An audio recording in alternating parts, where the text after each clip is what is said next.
en San Juan, capítulo 17, versículo 3, me dice, y esta es la vida eterna, que te conozcan a ti, el único Dios verdadero, y a Jesucristo a quien me has enviado.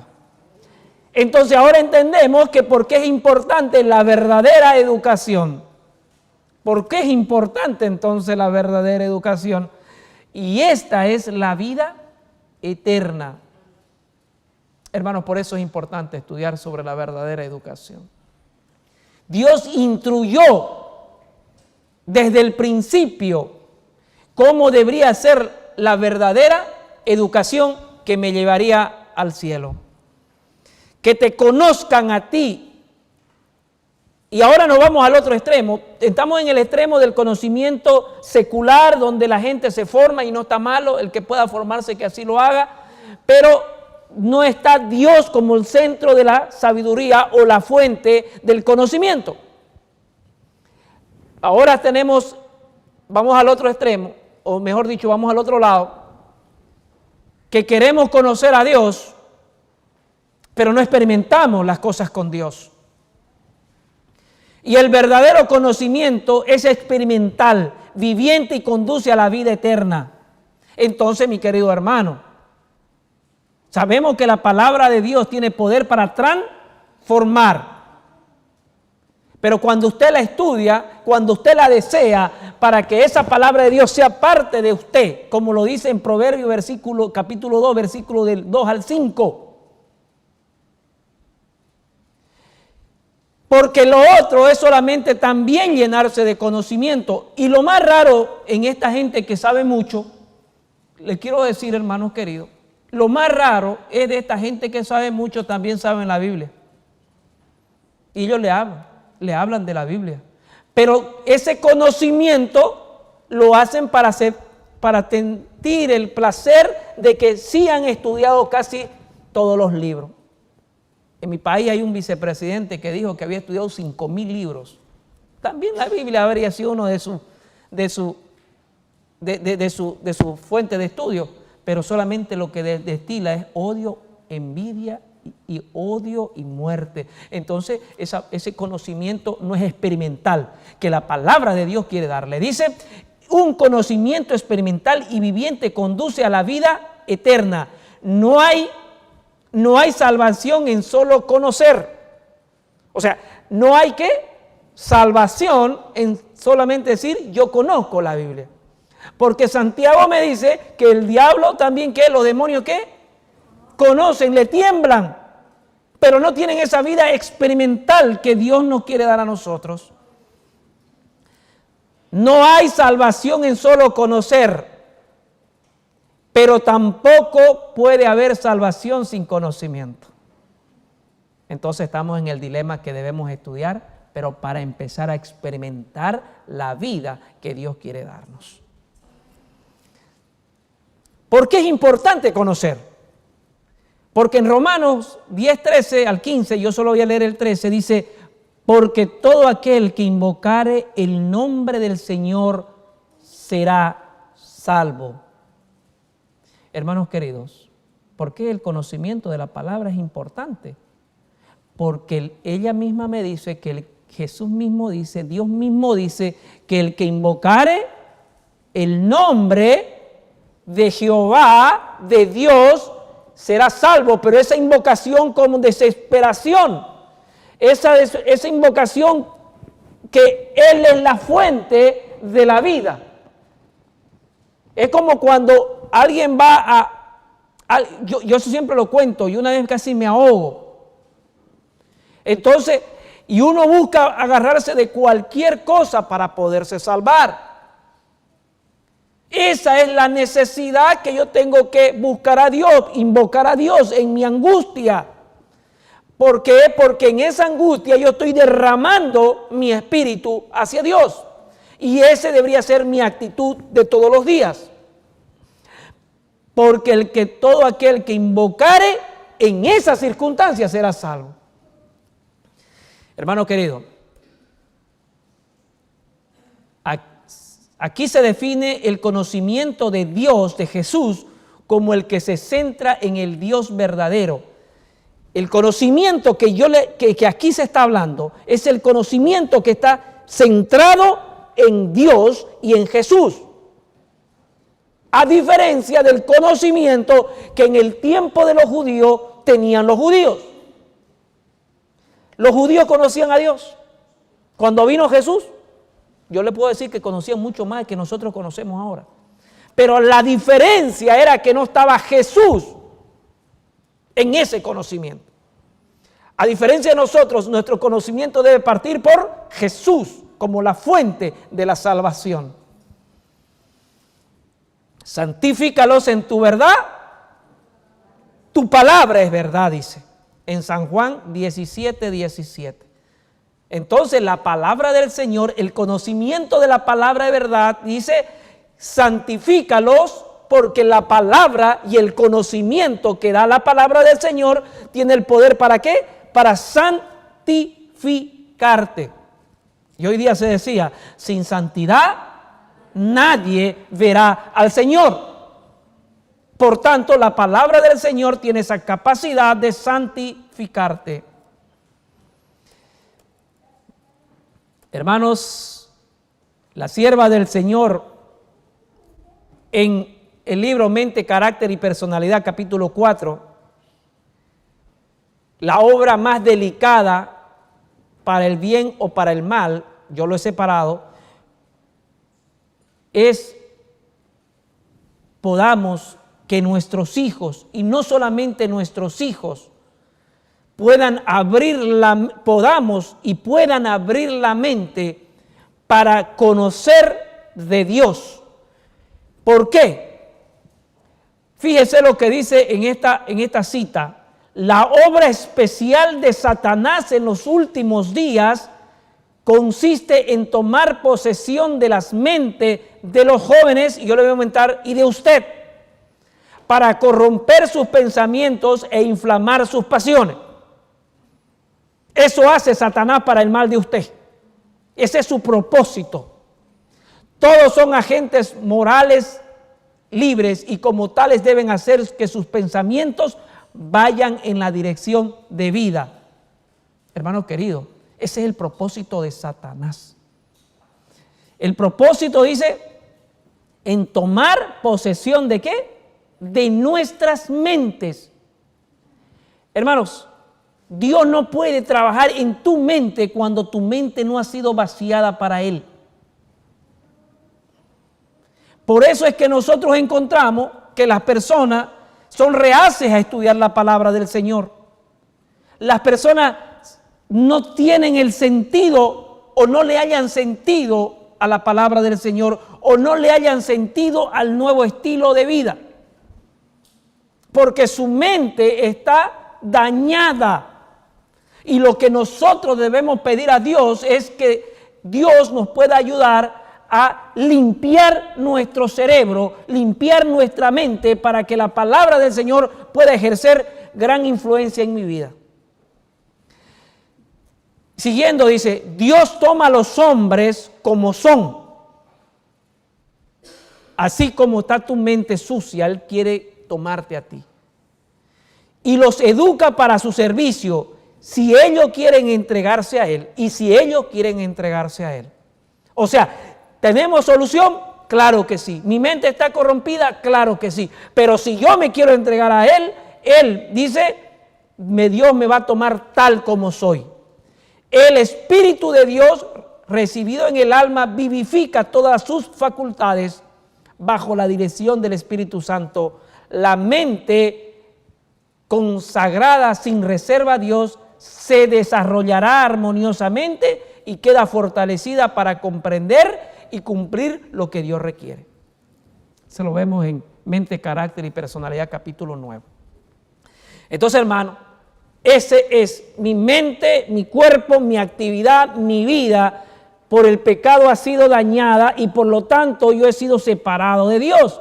Pero si yo quiero y abro mi corazón y sobre todo si hago caso a la vocecita que está en mí escuchándome, que es el Espíritu Santo, entonces Él entrará y sin reserva desarrollará armoniosamente y mi mente y mi cuerpo quedará fortalecido por el Espíritu Santo. Tratar con las mentes humanas es la obra más delicada en la cual los hombres estuvieron alguna vez ocupados. Testimonio 3, página 269. Tratar con las mentes humanas es la obra más delicada en la cual los hombres estuvieron alguna vez ocupados. Hermanos queridos, yo tuve la oportunidad en mi país de trabajar con jóvenes, trabajar con adultos, ¿no?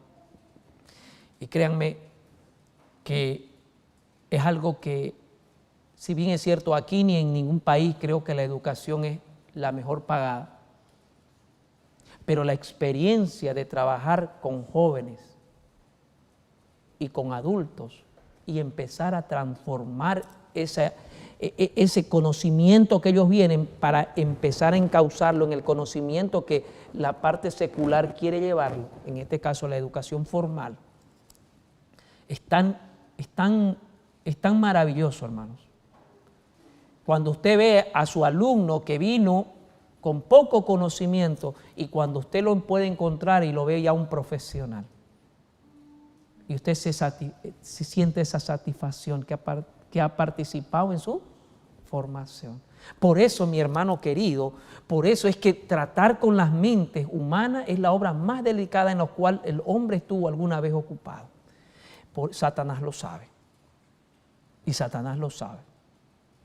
Por eso él quiere introducir ahora una educación que no esté Dios como centro. Porque él sabe que transforma la mente de los jóvenes, transforma la mente de los niños, de los jóvenes y transforma la mente de la sociedad. Entonces ese es uno de los propósitos que Satanás tiene para separarnos de Dios.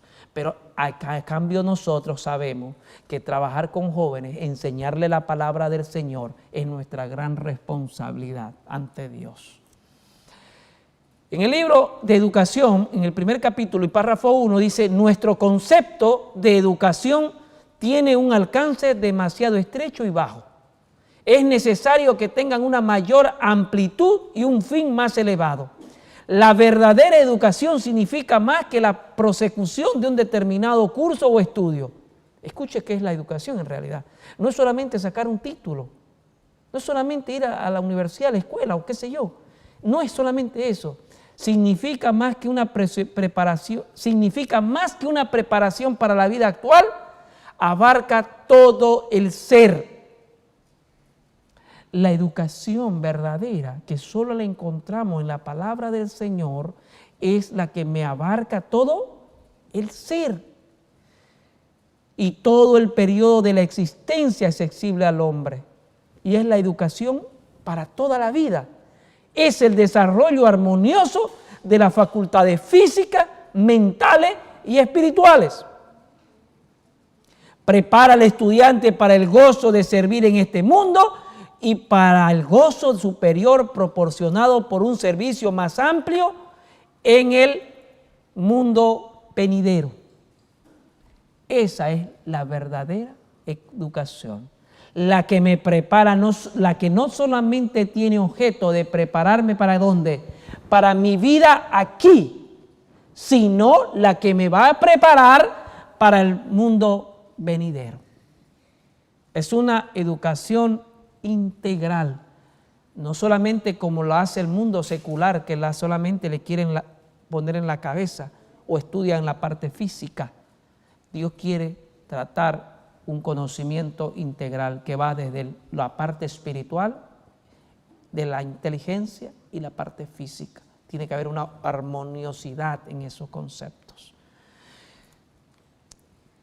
Entonces, entender que la mente, el tratar con la mente es algo muy importante. Y nosotros como padres tenemos y jugamos un papel muy importante en ese conocimiento y en esa formación.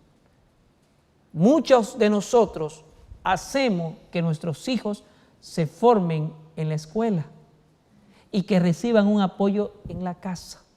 cuando debería ser al revés. La formación en mi casa, le enseño espiritualidad, valores y que en la escuela se complemente. ¿Por qué, hermanos? ¿Por qué es importante que tomemos este concepto? Porque el futuro de la sociedad, el futuro del mundo y por qué no decir el futuro de la iglesia están en los jóvenes y en los niños de ahora. Dice, el futuro de la sociedad está indicado por la juventud de hoy. En los jóvenes vemos los futuros maestros, legisladores y jueces, y por qué no decir pastores y dirigentes de nuestras iglesias. Si Satanás hace lo imposible para quitarle a nuestros hijos la palabra del Señor, entonces él estaría ganando terreno. ¿Por qué? Porque sería más difícil que nuestros hijos sean dirigentes de nuestras iglesias. Porque sería más difícil que nuestros hijos sean verdaderos cristianos. Por eso es una responsabilidad de nosotros. Porque nuestros hijos, muchos que ya somos mayores, vamos a pasar a un lado. Y ellos tomarán la posta. Y si ellos no están preparados, porque nosotros no le estamos dando la preparación, ¿quién tomará la posta? Lamentablemente, Dios no va a dejar a su pueblo solo. Pero lo que pasa es que tal vez nuestros hijos no lo sean. Y eso sería terrible. Dice en la educación, tomo 2, capítulo 2, dice, el sistema de educación instituido al principio del mundo debía ser un modelo para el hombre en todos los tiempos. Dios, cuando creó a Adán y Eva, les puso trabajo, ¿cierto? Pero también les instruyó, también les dio la base, cómo debería ser la educación o el sistema educativo, cómo debían desarrollar el conocimiento, cómo debían desarrollar el aprendizaje. Ahí en el Edén. Dice, debía ser, entonces la educación instituida al principio, la que se le dio a Adán y se le dio a Eva, debía ser un modelo para el hombre en todos los tiempos. No dice dónde, en el tiempo anterior, sino en todos los tiempos. Como una ilustración de sus principios, se estableció una escuela modelo en el Edén. Una escuela en el Edén. Escuela. Yo no me imagino que Adán y Eva están yendo con su cuaderno y con su lápiz. Pero Dios instituyó la educación al principio, el modelo. El hogar de nuestros primeros, dice, como una ilustración de sus principios, se estableció una escuela modelo en el Edén, el hogar de nuestros primeros padres. El jardín era el aula. ¿Qué dice? ¿Dónde era el aula? El jardín del Edén era el aula. La naturaleza, el libro de texto, el creador mismo era el maestro. Entonces estamos encontrando que Dios mismo al principio, ¿qué hizo? Puso su modelo. ¿El jardín va a ser qué? ¿El jardín del Edén va a ser qué? El jardín del Edén era el aula. ¿Usted a qué va el aula cuando va a la escuela? ¿A qué van los niños en el aula? Porque ahí es donde se nutren de conocimiento. Entonces, el aula era el jardín. Lo que hacía Adán y Eva era encontrar lo que Dios había creado. Encontraban una flor. Y en toda esa flor reconocían lo grandioso y lo creador y lo sabio que era nuestro creador. Encontraban un animal, encontraban cualquier cosa de la creación de Dios que les mostraba y les enseñaba conocimiento. Y la naturaleza era el libro de texto. Es cierto que cuando usted va a la escuela, en mi tiempo todavía no, porque ahora a mis hijos no le piden texto, creo que en la escuela se lo dan acá. Pero cuando estaban mis hijos en mi país, nos daba el texto. De aquí van a sacar. Entonces tenemos que comprar el texto, el libro, ¿no? Y de ahí empezaban los niños a desarrollar todo el año. Entonces, pero ¿quién era? La naturaleza, era el texto. De ellos miraban la naturaleza, de ahí se formaban, de ahí estaba lo maravilloso de lo creador. Ese era el libro de texto. Y el que enseñaba no era el fulano, era el creador mismo. Esa fue la metodología que Dios quiso hacer, o el sistema que Dios quiso hacer en el mundo. ¿Por qué? Porque fuimos creados ¿para qué? Porque fuimos creados para ser imagen de Dios y gloria de Dios. Y no una imagen que solamente podría ser en la parte física, sino una imagen con toda la palabra que dice, no solamente en la parte física, sino que quería que desarrollemos nuestro conocimiento a través del tiempo. Eso es lo que Dios quería. Entonces, entendiendo, en el Edén, ¿qué había? El aula, ¿que era quién? El jardín. El texto, ¿qué era? La naturaleza. Y Dios era el maestro que enseñaba. Cada tarde venía y le miraba lo que hacía Eva, lo que hacía Adán. Jesucristo venía a visitarlo. Los ángeles venían a visitarlo. O sea, tenían una comunión que era la que quería para que sea de nosotros. Así es. Todas las facultades, dice, ¿por qué fue así? Porque éramos creados a la imagen de Dios. Y nosotros, mi hermano querido, tenemos que entender eso. Que nosotros somos la imagen de Dios. Y cuando usted deteriora la imagen de Dios, yo siempre digo, no lo voy a contar lo que yo creo ahora, pero deteriorar la imagen de Dios debe ser un pecado muy grande. Porque cuando Dios te ve a ti, y cuando tú te arrepientes, y cuando vas a Jesús, ¿Dios te ve a ti? Dios no te ve a ti. Dios ve a Jesucristo. Jesucristo se pone en el medio y dice, yo morí por él. Y eso es lo que hace Cristo. Por eso deteriora esa imagen. No quiero entrar a este tema porque no es mi tema, pero el mundo está deteriorando la imagen de Dios. Mujer y hombre y varón fueron creados, pero el mundo está deteriorando esa imagen, ¿no? Todas las facultades de la mente y alma reflejan la gloria del Creador. Adán y Eva eran dotados de dones mentales y espirituales superiores. Fueron creados en condición un poco menor que los ángeles. Entonces, hermano querido, esa era la educación que Dios quería que el hombre tuviese a través de la idea. Hermanos queridos, pero el hombre es el que deterioró o rompió las condiciones de ese sistema que Dios quería. Pero Dios hace que la educación pase por Él. Él es todo y está en todo. Entonces, ningún conocimiento que no esté basado en la palabra del Señor es superior al conocimiento que me da la palabra del Señor. La gente puede estar allá afuera, ser muy inteligente, ser muy preparados, pero no son sabios. Porque el principio de la sabiduría es el temor de Jehová. Porque la sabiduría te lleva a la eternidad.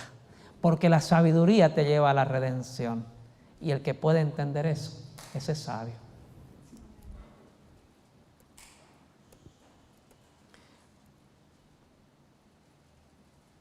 Dice, cuando Adán recibió el jardín del Edén para que lo trabajase y lo labrase, dice, ¿no?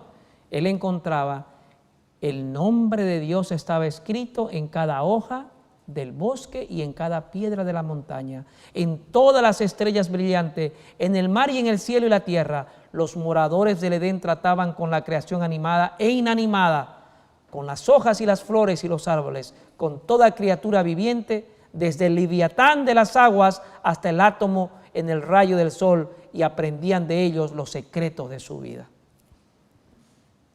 ¿Y aprendían de qué? De esas cosas, el secreto de la vida. Ahora usted, aquí en Estados Unidos, pues hay muchos científicos, ¿no?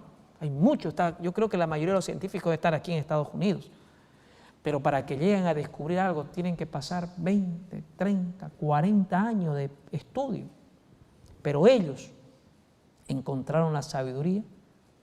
¿En dónde? En todas las cosas. No necesitaban tener un laboratorio para encontrar las funciones químicas, porque ellos lo entendían, porque ese era el propósito de Dios, que lo entendiesen y lo comprendiesen y lo sigan entendiendo por la eternidad. Hermanos queridos,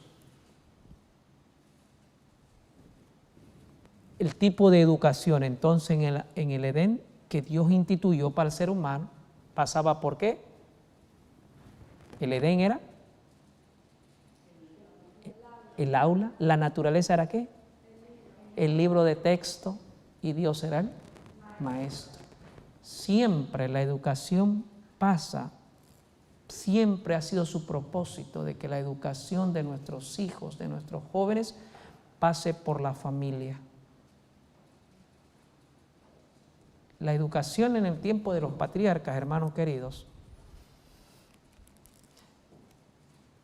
tenía el base la familia. Siempre lo ha sido así. El sistema, la educación capítulo 5, dice así: el sistema de educación establecido en el Edén tenía por centro la familia. Adán era el hijo de Dios y de su padre recibía las instrucciones los hijos del Altísimo. Su escuela era el más exacto sentido de la palabra, una escuela familiar. Hermanos queridos, lo fue en el principio como Dios lo designó, pero cuando empezó a pasar el tiempo, también fue la familia el centro de la educación. Usted y yo, ¿dónde mandamos a nuestros hijos? A la escuela. Cuando el hombre pecó, y en el tiempo de cuando empezaron el hombre a pecar y se empezó a hacer la torre de Babel y empezaron a ver los emperadores, entonces la gente empezó a salir del campo y sus hijos salieron del campo para formarse ¿en dónde? En las ciudades, como lo hacemos ahora. Porque en las ciudades hay más conocimiento y más tecnología. Y ese era el propósito de Dios. Equivocadamente al propósito de Dios. ¿Dónde se formó Isaac? ¿Dónde se formó Jacob? ¿En la escuela? ¿O en la escuela de su familia? Fueron sus padres. Fue Abraham que instruyó ¿a quién? A Isaac. Fue Isaac que instruyó a sus hermanos, a sus hijos. Porque yo sé que mandará ¿a qué? A su casa. Yo sé, porque así como recibió de su padre, él también mandará a su casa como su padre. Hermanos queridos. Y lo digo yo con mucha pena. ¿Por qué? Porque yo también tengo hijos. Pero muchas cosas yo no conocí. Debemos orar para que el Señor pueda ayudar, que la formación que están teniendo nuestros hijos allá afuera no afecte su mente para toda su vida. Debemos orar, porque afuera está 100% el ateísmo. Y es nuestra responsabilidad enseñarle de Dios a nuestros hijos. Usted prenda la tele, prenda los cartoons y todo es evolución. Todo es evolución. Entonces, cuando los niñitos, usted pregúntele a un niño que tenga 5 o 6 años, pregúntele, y le va a hablar de 5 millones de años de la Tierra estaban los dinosaurios, no sé. Todo eso es obra satánica para ir sacando a Dios de la mente de nuestros hijos. Por eso la palabra dice que el principio de la sabiduría es el temor de Jehová. Ahora siguiendo, dice: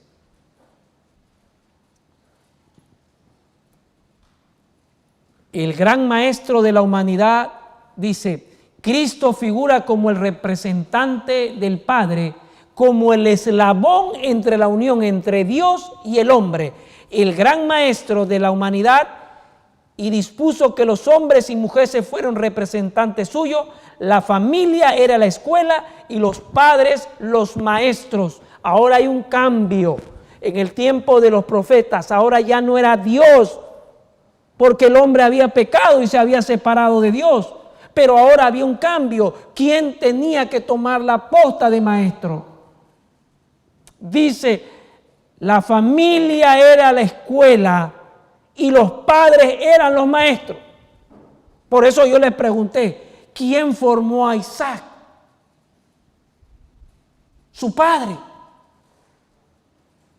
Nosotros no debemos desperdiciar tiempo con nuestros hijos para enseñarles de Dios,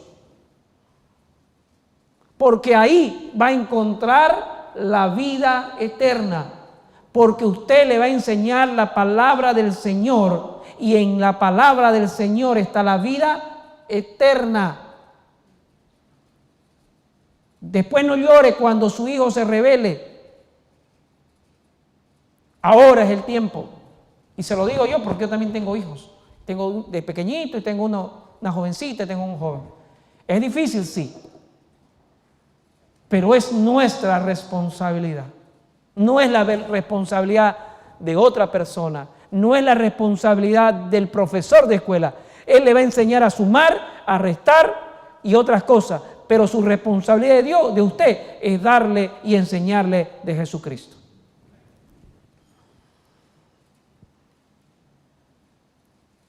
Dice, la educación que tenía por centro la familia fue la que prevaleció en los días de los patriarcas. Dios proveyó para las escuelas así establecidas las condiciones más favorables para el desarrollo del carácter. Las personas que estaban bajo su dirección seguían el plan de vida que Dios había indicado al principio. Y aquí vuelvo a decir, los que se separaron de Dios fueron los que empezaron a buscar educación y formación afuera de la familia. Los que se separaron de Dios, el grupo que se separó de Dios. Pero los que mantenían fieles seguían formando a sus hijos en sus propias casas. ¿Cuánto tiempo fue formado Samuel?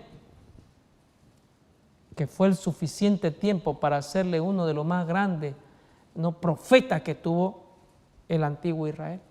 Hermano, si ustedes nos damos cuenta, lo grande irresponsabilidad y la gran responsabilidad que nosotros tenemos como padres ahora, nuestros hijos no siempre van a estar a nuestro lado. No siempre van a estar a nuestro lado. Pero cuando tengan que salir, que puedan desenvolverse como es el plan de Dios, como han sido instruidos en su casa.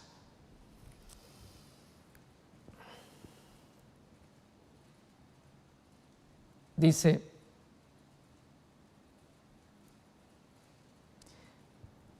durante su permanencia en el Sinaí, Israel recibió las lecciones más preciosas. Fue un periodo de preparación especial para cuando heredarán la tierra de Canaán. El ambiente allí era lo más favorable para la realización del propósito de Dios. El pueblo de Israel estuvo más de 200 años y habían perdido ¿el qué? El concepto de Dios. En Egipto se había borrado la figura de Dios por casi en su totalidad. El Señor el Señor pudo haberlo agarrado en Egipto y le pudo dar sus leyes. Pero el Señor necesita que tú y yo podamos vaciar lo que tenemos en nuestra mente para que las cosas susceptibles y las cosas espirituales sean más aceptas por nosotros. Los hizo vagar en el desierto. Era muy difícil estar en el desierto, pero ahí el israelita estaba comprendiendo mejor la naturaleza y comprendía mejor la lección que Dios tenía que darle. Sobre la cima del Sinaí, haciendo sombra sobre la llanura, donde estaban desanimadas las tiendas del pueblo, descansaba la columna de nube que había guiado durante su permanencia en el Sinaí. Israel recibió las lecciones preciosas y fue un periodo de preparación especial para cuando heredaran la tierra de Canaán. Fue el lugar más, ¿qué dice?, especial para que Israel vaya preparándose para recibir la futura Canaán que iba a poseer. Entonces él lo empezó a guiar y le empezó a cambiar también, le empezó a cambiar lo principal, la mente. Pero no solamente le empieza a cambiar la mente, Dios no se olvida de nada, le cambió también el apetito. Porque Dios cambia no solamente una cosa, Dios quiere cambiar entero tu vida. Ahí en el Sinaí, yo no conozco el Sinaí. Es más, nunca he conocido el desierto. Pero asumo que debe ser un lugar muy inhóspito. Y ahí estaba Dios para enseñarles. Los sacaba de las ciudades. Y ahí en esa dificultad Él quería enseñarles. Porque para Él era preciso. Porque el ser humano había perdido el concepto sagrado de la divinidad. Y en esa dificultad Cristo empezó a crear de nuevo un nuevo pensamiento. El hombre empezó a entender lo divino que era Dios, que se había perdido ¿en dónde? En Egipto. Cuando empiezan a ver los relámpagos, cuando empiezan a ver que los rayos y los relámpagos en el Sinaí, empieza a temer el ser humano. El israelita empieza a temer, se empieza a dar cuenta que es una hormiga para la comparación de nuestro Creador. Ahí esos eran los elementos que Dios quería elevar. Hermanos queridos, el ambiente allí era más favorable para la realización del propósito de Dios sobre la cima del Sinaí, haciendo sombra sobre la llanura donde estaban diseminadas las tiendas del pueblo. Descansaba la columna de nube que lo había guiado durante el viaje. Ahí estaba Dios para enseñar todo. Y no solamente que venía y se les enseñaba. Él, a través de Moisés, mandaba su estatuto y su reglamento. Pero también el pueblo veía las grandes maravillas que Dios hacía en ese momento. Ese era el lugar, era el mejor lugar. Hermanos, allí en el Egipto, el ser humano, el cristiano, el judío, se corrompió. Pero Dios nunca deja a su pueblo en tinieblas. Siempre el pueblo de Dios va a levantarse. Siempre va a haber atalayas en este tiempo. Si bien es cierto, todos somos el pueblo de Dios, pero tenemos que hacer lo que Dios dice. Tenemos que vivir lo que Dios nos pide. Tenemos que caminar y tener una experiencia experimental. Hermanos, el cambio del judío, el cambio del israelita fue tremendo. Y decían, ahora también le escuché la palabra, queremos volver a Egipto. Los que no quisieron cambiar su mente, queremos volver a Egipto porque esto no queremos, porque ya estamos cansados de esto. Dios proveyó en su infinito amor, no solamente que el israelita haya cambiado su mente, sino también su forma de vida y su apetito, porque era lo que lo iba a preparar ¿Para dónde? Para entrar en Canaán. Hermanos, fue así que Dios, a través del tiempo, quiso que nosotros encontremos el conocimiento de Él. ¿A través de quién? De su palabra. Y quiere que la familia de nosotros, que usted papá, que usted mamá, participe en la primera formación de su hijo. ¿Es usted responsable por eso? ¿Usted quiere que su hijo sea un niño feliz, un niño que pueda decir y esté también en el grupo de todo lo que queremos? Aquí está nuestro Dios, lo hemos esperado. Pues empiece a trabajar ahora. Pidamos a Dios por nuestras negligencias en la formación de nuestros hijos. Pidamos a Dios.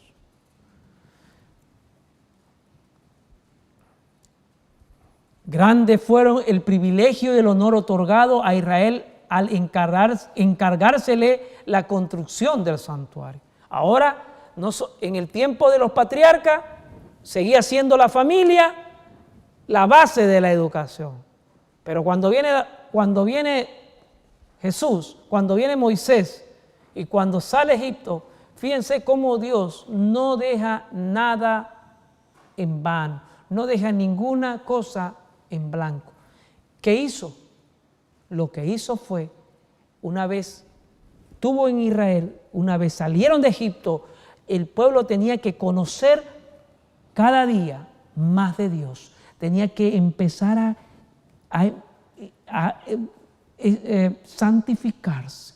Necesitaba vivir una vida, nueva relación con Dios. Y le dice, es muy difícil, pero no es difícil esta situación. Hizo que Él mismo bajó y dice que vivió y moró con ellos. ¿En dónde? ¿En dónde moraban con los judíos y Dios? En eso. Y me construirás, ¿qué le dice? Un santuario. No solamente quería enseñarle, ahora Él mismo quería enseñarme. Hermanos, y a través del tiempo, Dios se ha preocupado por la educación de nosotros. Y no solamente de nuestros hijos. Él quiere que nosotros podamos tener una vida, pero vida en abundancia. Hermanos, Él no nos inculca, porque eso Él no quiere. Él quiere que tú le sirvas por amor. Él quiere que tú le sirvas porque crees que eso es lo mejor. Porque tú tienes que entender que con Cristo es la mejor forma de vida. Él no te va a inculcar. La verdadera educación no consiste en inculcar por la fuerza la instrucción en una mente que no está lista para recibirla. Hay que despertar las facultades mentales, lo mismo que el interés. Hermanos queridos, estuve leyendo una cita que ahora no me recuerdo, pero dice así. Hay muchos hermanos que están todavía en el mundo porque nosotros no hemos tenido la capacidad de ¿qué? De impresionar sus mentes. Hermanos, ¿se da cuenta? A veces no estamos convenciendo y hay muchas personas que están allá. Él quiere que te vuelvas a Él y recibas la verdadera educación que Él quiere darte. Porque cuando tú recibas la verdadera educación, tú vas a ser un maestro para las demás personas. Cuando tú recibes el conocimiento, tú lo impartes, pero como Dios quiere. Porque no hemos pedido y no nos hemos puesto a órdenes de Dios para ser verdaderos discípulos y luego ser verdaderos maestros. Hermanos, voy a terminarlo acá. El tema es bastante larguito, pero quiero decirle que esta verdadera educación te prepara para la eternidad. Y ese es el objetivo. Usted y yo estamos aquí guardando el sábado porque usted quiere salvarse.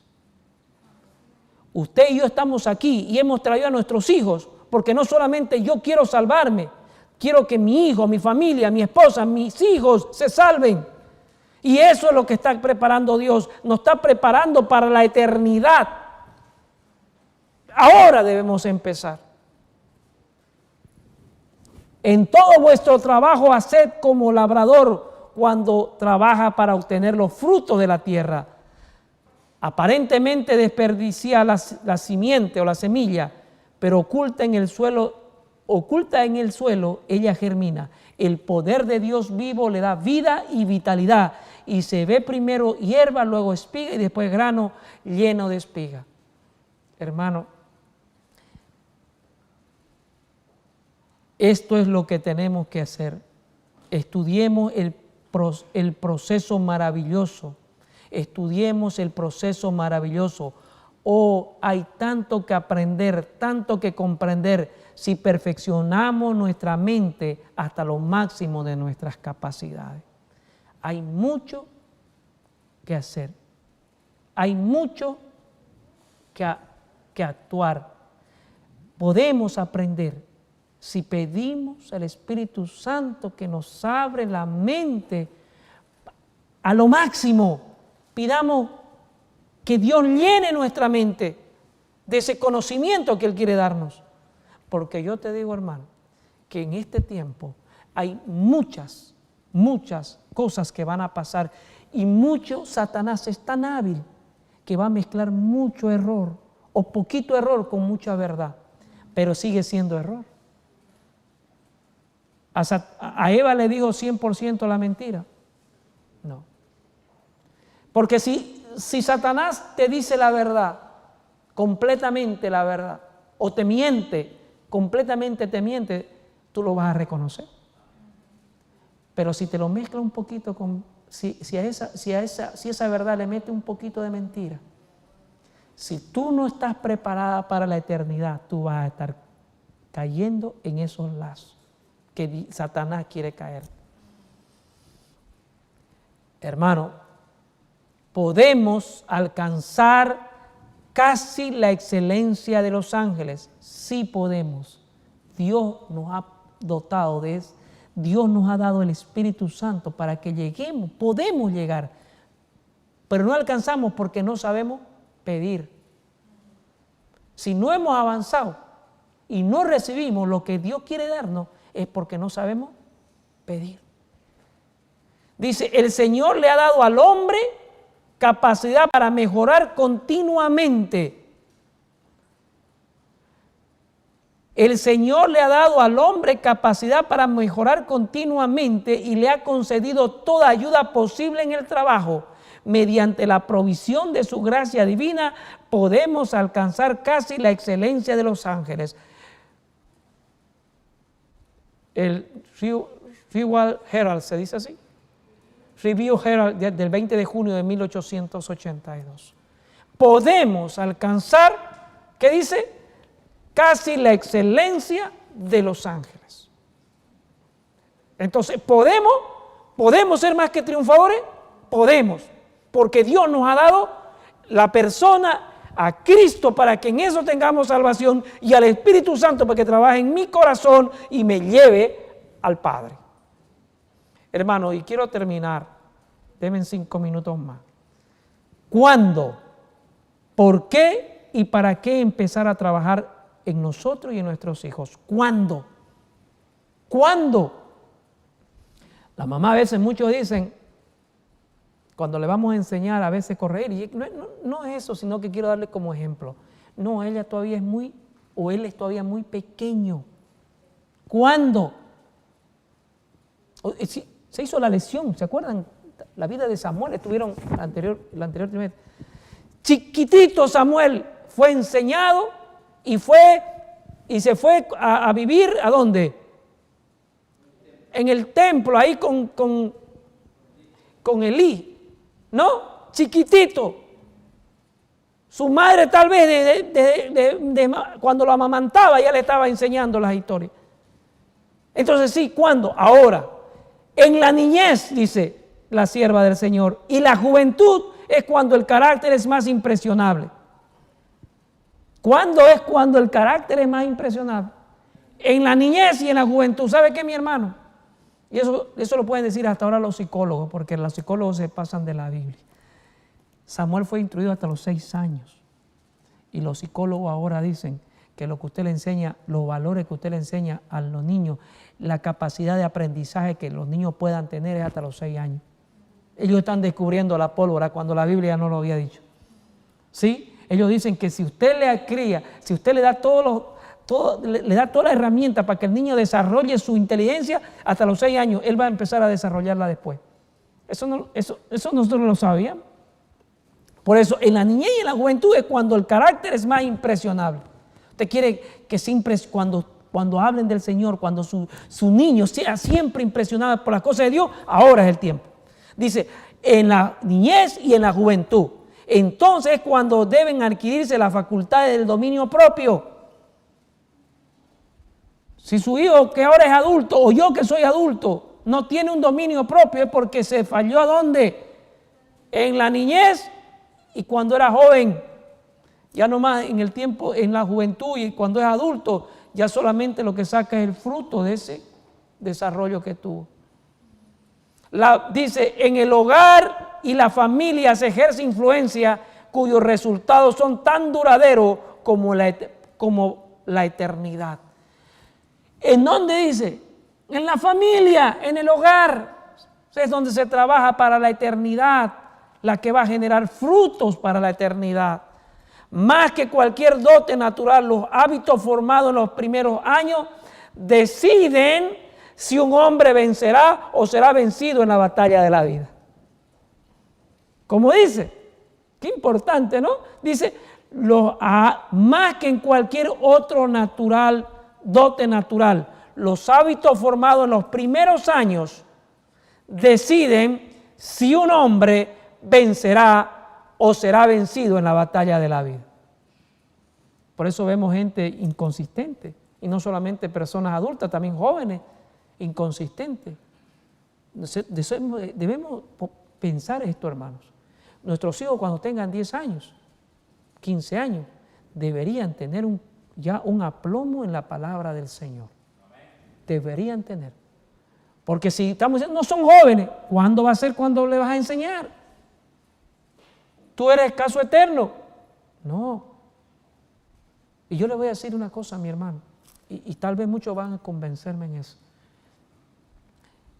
Nuestros hijos que han sido enseñados en la palabra del Señor y que se han formado, aprendieron de la palabra del Señor, es normal que siempre estén por encima de su desarrollo de sus otros compañeros en la escuela, en todos los aspectos.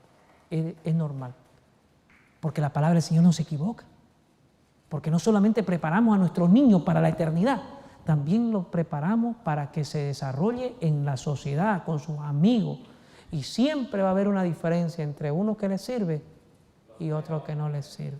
Siempre va a haber diferencia, ¿no, hermano? Siempre es notable. Desde niño usted va a ver que es diferente. ¿Por qué? ¿Por qué hacerlo en la juventud y en la niñez? Porque dice, en la juventud es el tiempo de siembra. Determinará el carácter de la cosecha. ¿Por qué? Porque en la juventud y en la niñez yo estoy sembrando. En el tiempo de la adultez yo voy a cosechar. ¿Cómo va a cosechar si no ha sembrado? Hermano, para aquellos que no tuvieron la oportunidad de formarse en un hogar cristiano, hoy es su tiempo. Hoy es su tiempo. No crea que los que nos formamos en hogares cristianos estamos contentos. Claro que estamos contentos, pero tenemos más responsabilidad. ¿Cierto? Tenemos más responsabilidad. Dios en su infinito amor no nos deja a nadie. Él sabe cuándo y por qué. Pero ahora entendamos que nuestros hijos es la mayor fuerza. Tenemos que poner con toda nuestra fuerza el interés para formarle el carácter. Un carácter que se goce en la palabra del Señor. ¿Por qué? Porque en la juventud. ¿Para qué? En Deseo de toda la gente, página 75, es lo que yo estoy leyendo. Dice, ¿para qué? Deseo de toda la gente, 75. ¿Para qué? Para esta vida y para la venidera. ¿Para qué? Para que goce no solamente esta vida, sino la venidera. Que ese es el objetivo de cada uno de nosotros. Hermanos míos, el Señor vendrá pronto y necesitamos dedicar toda energía nuestra al cumplimiento de la obra que debemos hacer. Os ruego que os entreguéis completamente a la obra. Cristo dio su tiempo, su alma, su fuerza, a fin de que trabajéis para beneficiar y bendecir a la humanidad. Consagraba días enteros a trabajar y noches enteras a orar, a fin de tener fuerza para hacer frente al enemigo y ayudar a los que acudan a él por alivio. Hermanos, eso fue lo que hizo Jesús. Él lo hizo todo. Él trabajó arduamente. Él oraba, se consagraba. Hermanos, lo hizo para ayudar a todos y para ayudarnos a nosotros. Entonces tu obligación tuya y la mía es ayudar a nuestros hijos a darle la verdadera educación centrada en Cristo Jesús. Hermano, el tiempo de gracia, termino en un segundo, el tiempo de gracia terminará repentinamente. Cuando Jesús cese de interceder por el hombre, los casos de todos estarán decididos para siempre. Terminará el tiempo de gracia y las intercesiones de Cristo cesarán en el cielo. Este tiempo llega finalmente sobre todos nosotros en forma repentina, y aquellos que han descuidado su purificación de sus almas mediante la obediencia a la verdad son encontrados dormidos. Dígame, hermano.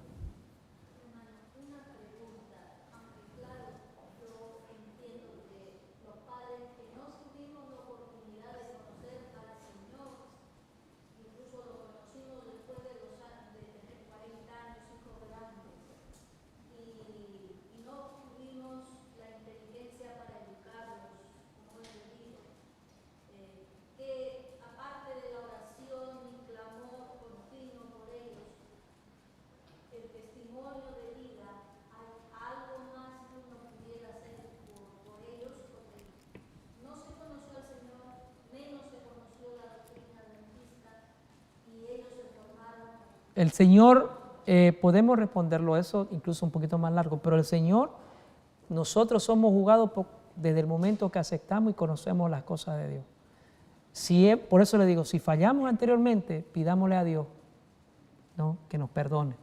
No, pero nosotros somos juzgados desde el momento que conocimos la palabra del Señor. ¿Cómo se nos va a juzgar cuando no conocíamos? ¿No? Entonces, para terminar, hermanos, Jesús está pronto de venir. Y Dios nos va a pedir cuenta de nuestros hijos. ¿Dónde está tu hijo? Entonces, hermano querido, ahora usted que tiene niños más pequeños, entendamos nuestra responsabilidad. Si hemos fallado, vayamos a Dios y recuperemos el tiempo perdido, orando. Si en caso nuestros hijos son grandes, oremos por ellos, porque la oración intercesora es poderosa también. Hubo una persona que intercedió por una nación. ¿Fue quién? Daniel. Esa oración intercesora es también poderosa para nosotros. Intercedamos por nuestros hijos, pero primero pidamos por nosotros, que perdone nuestros pecados y estemos a cuentas con Dios, para que podamos también, con nuestro ejemplo y nuestro testimonio, que nuestros hijos vean que somos personas diferentes. Que el Señor pueda ayudarnos en esta mañana, en el nombre de Jesús. Amén.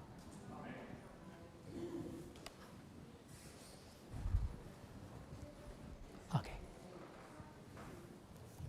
Vamos a terminar, pero antes de nada vamos a hincar y vamos a orar. ¿Ya?